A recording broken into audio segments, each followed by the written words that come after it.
Le chapeau du bonhomme de neige. Dans un jardin silencieux, un bonhomme de neige se tenait droit comme un petit gardien de givre. L'aube l'avait peint d'une pâleur douce. Il resplendissait au milieu de la pelouse, son nez en carotte dressé fièrement, lui qui plaisait tant aux enfants. Pourtant, quelque chose manquait à sa silhouette. Un chapeau, un vrai, un digne de sa prestance glacée. Car ce bonhomme, que le vent appelait affectueusement Monsieur Flocon, nourrissait une ambition secrète, être le plus élégant des bonhommes de neige.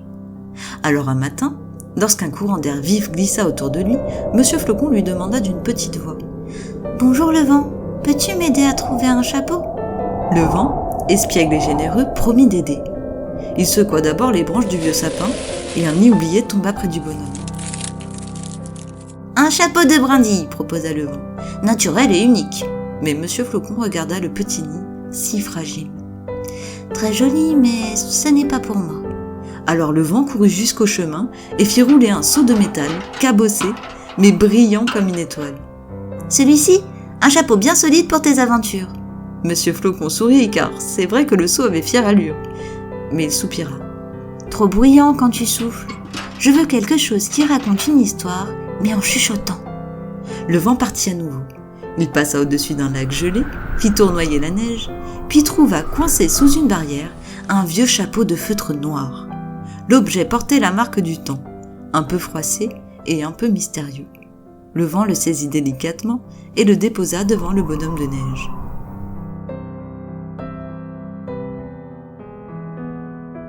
Monsieur Flocon resta silencieux. Ce chapeau-là avait quelque chose. Il semblait chargé de secrets, comme s'il avait voyagé au milieu des hommes, traversé des hivers lointains et peut-être même dansé sur une tête joyeuse un soir de fête.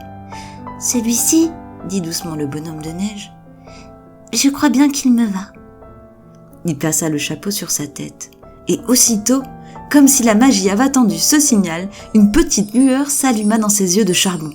Le vent en resta bouche bée, si tant est que le vent possède une bouche. « Te voilà complet, » murmura-t-il. « Noble et simple, tu es très élégant vêtu ainsi. » Monsieur Flocon hocha la tête avec fierté. Dans son chapeau de feutre noir, il semblait presque prêt à saluer la lune ou à raconter des histoires que la neige confie aux étoiles.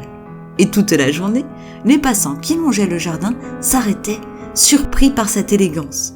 Ils ne savaient pas d'où venait ce chapeau usé, ni pourquoi ce bonhomme semblait soudain si vivant, mais tous repartaient avec un sourire. Ce soir-là, le vent fit un dernier tour autour de Monsieur Flocon. « Alors, es-tu satisfait ?»« Ah oui, » répondit le bonhomme, « je donne le sourire aux gens.